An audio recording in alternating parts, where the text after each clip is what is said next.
know how Scandinavian are you? Oh, I'm very Scandinavian. I'm from northern Norway, live in Oslo. My mom's Danish from Copenhagen, and my boyfriend's Swedish. So I speak all 3 languages. You tick all the boxes. It's always fun to sort of, as an adult, look back at the fairy tales that you grew up on and realize that they're really horror stories. And you know, Cinderella you've done such a really good job of kind of combining like all these iterations of Cinderella throughout the years. And I want to start off by talking about, out of all the messed up fairy tales there are, what was it about Cinderella that you were like, this is the story I want to tell? I have this saying that I didn't choose the stepsister or Cinderella, the stepsister chose me. So I got the idea in a creative nap. Really, I was struck by lightning in my unconscious. This is my first feature, but before I've worked with, in my shorts, I've worked with female characters that have struggled to fit within the beauty ideal. And I was working with a quite tall, like 2 meters tall, beautifully chubby woman who didn't understand that she was beautiful herself. She was really struggling with that. And so I was working with that character, and in this creative nap, I suddenly envisioned her as Cinderella. And in Norway, we have this Christmas tradition. We see a Czech version of Cinderella every Christmas. It's called Three Wishes for Cinderella. It's from the 1970s. It's a weird Christmas tradition. We don't see dubbed movies in Norway. We don't dub them, but this is a dubbed movie, and it's dubbed by one guy. So it's really, it's epic. It's so camp. It's so demented, and it's. We need to bring this here. Yeah, totally, and it's a Christmas tradition in Norway and in Germany. The rest of the world do not know this movie, but we love it, and it's totally beautiful. And so I was envisioning her like as that kind of Cinderella in like a winter's landscape, and then she fit the shoe perfectly, was lifted on the horse like she weighed nothing, and rode off to the castle. And then on the horse she looked down, and her shoe was full of blood. And she realized, of course I'm not Cinderella, I'm the stepsister. And the prince saw as well and rejected her. And when I woke up, I was in total shock, because for the first time I'd been in the stepsister's shoes, pun intended. And you know, after trying for years to fit Cinderella's shoes, suddenly I was in hers, or in Cinderella's as well somehow. And I was so shocked because I could really relate. I have shoe size 11. And I've lived under the burden of feeling ugly. And I could also recognize the shame and terror of trying to fit within the beauty ideal and failing. And I was shocked because it was an overlooked character, a ridiculed character that I've never shown sympathy. I've too ridiculed and looked down upon her, and I realized that I'm the stepsister. And not only that, there is only one stepsister, and the rest of us struggling to fit the shoe. Or one Cinderella, and the rest of us struggling to fit the shoe are stepsisters. So that made me very excited, and I thought this is a great concept to try to find out how, you know, to try to make a movie where people understand where she comes from when she does this unimaginable thing of cutting off one's toes to fit the shoe. This is a funny story, but like a year or so ago, I did like I programmed a kids early matinee, and we showed The Adventures of Prince Ahmed. And I thought, oh, it'd be really great to show Lottie Reiniger's Cinderella short film. And my kid watches a lot of stuff that maybe a lot of other kids don't. And I forgot that in that, they shave their feet and the blood drips. It's like, you know, paper cutout, and she shaves her feet. And I was like, ooh, there's like 6-year-olds here. But I'm like reminded, of course, that it's a brutal story. Yeah, and I also had the Pixie book. Do you remember the small squared books as a child of the Brothers Grimm's version, where you could see the image of the stepsister on the horse with the prince, and like these 3 big drops of blood coming from her shoe. So I think that was a part also of the association I did there in my dream state. Totally. Yeah.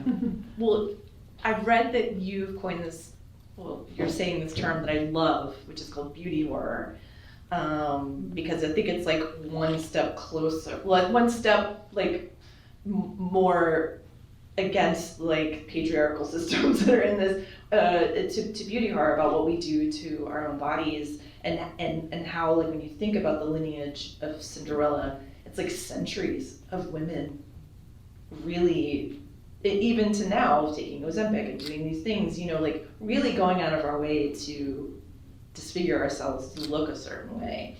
And that's sort of a prompt to just be like, isn't that crazy? Yes, obviously. You know, it's also, the Cinderella story is ancient. You know, there's versions of it in the ancient Greeks had like a woman or a king marrying a girl who fit a sandal that he had found in the desert. And then you of course have the Chinese version, which is really what inspired the foot binding part, you know, and that is just very recently they stopped doing that. And I think the Chinese version also shows how much, or you know, it's so literally about stopping women from being able to move around, from actually having freedom of like movement and of carrying themselves, going places where they want, and that's very literal also in the way they write around it in poetry and stuff. And I don't think we reflect enough upon what the tyranny of beauty, or the pursuit of so-called beauty, because is it really, you know, what it actually does to our freedom, you know, of expression, of movement, of thought, and how it's actually a very big part of patriarchy. You know, our emancipation as women in the Western world is, you know, Norway was the first country to or one of the first to give women the right to vote, and that's just a little over 100 years ago. Before that, it was thousands of years of us as objects that men owned. Yeah. Well, I think it's such a brilliant idea to take this story where if you could read it one way, but it's really like a comment on you reading it that one way like your whole life. And I think that's so interesting. I also find Alma to be so interesting, the other sister, because she just does not give a shit. And I just think she's so fascinating. Yeah, I love that you say that, and I love that you have that response as well. Alma, for me, you know, I couldn't do like the 2 sisters that were just as naive and not thoughtful. You know, when I took on the fairy tale, you know, I'd seen this human in an archetype, or this human form of an archetype in the stepsister, and I wanted to give it this like realistic twist, but still keep it in the fairy tale world and with the archetypes. So I had to like find the human touch in all of them. And for the second sister, or the human truth, let's say, and for the second sister, I made her younger, and I thought there's a truth in the thing of like being the younger one, where you can see how your older sister is like doing stuff before yourself under the influence in the same way, and thinking like, I would never do that, you know, see how demented it is.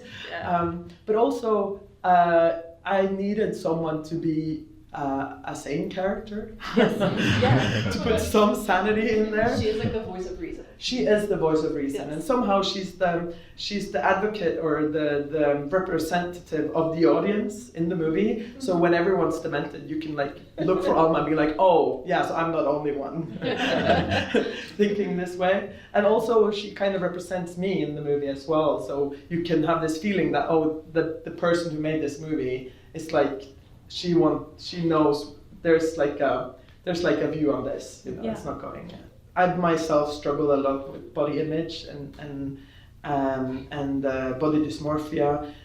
And I couldn't have gotten out of that if it hadn't been for my almas. Yeah. And I think that's just something that I really, because we think that we should be so strong to just not care, right? And just like, but if you are influenced in such a way, you need your kind of, your view on yourself, your gaze is actually corrupted, right? So you need other people to kind of lend their gaze, Yeah. and to tell you how the world actually works, because you've been corrupted somehow. Yeah. So now we're gonna get to the body horror of it all. And Guillermo and I were just talking, because I want to talk about the eye scene, because I don't feel like since Argento we've had such a moment, and it was really fun watching it with you all here in our photos, because everyone was like, and what was my question about that?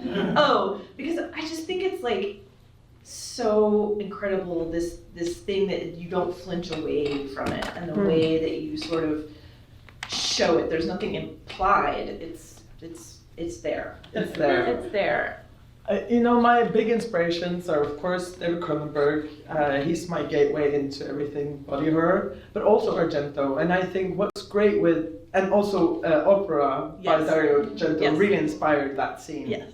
Obviously. And I think what really draws me to body horror, you know, in contradiction to maybe, you know, I can love a splatter as well, but for me, body horror is, of course, gross stuff, but with meaning. It always carries meaning. It's there for a reason, and it's done with care, with style, with a sense of aestheticness or something, you know, and this tactile thing.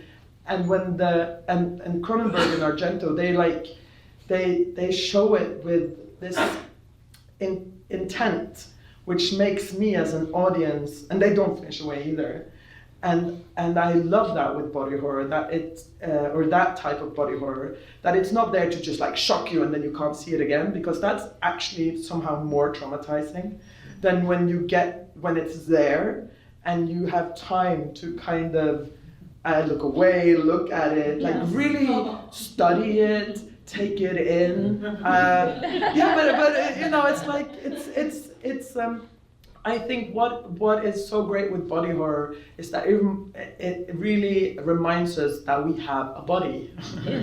There's so much of our culture that is so intellectual, and I think that when we're reminded of the vulnerability, but also like that we're allowed to be fascinated and see, you know, what would have happened if something happened to my body, or like if it was opened or whatever, you know, it's like going to space or going to the bottom of the sea, you know. It's not places we often go, but at the same time we walk around in this body every day, and we don't have that kind of access. So that's some of the things that really fascinate me with it, and to really, let the audience have like a full moment where you get to experience the full terror, beauty, horror, aesthetic thing that's happening. Yeah. This is the BTRP Media Network.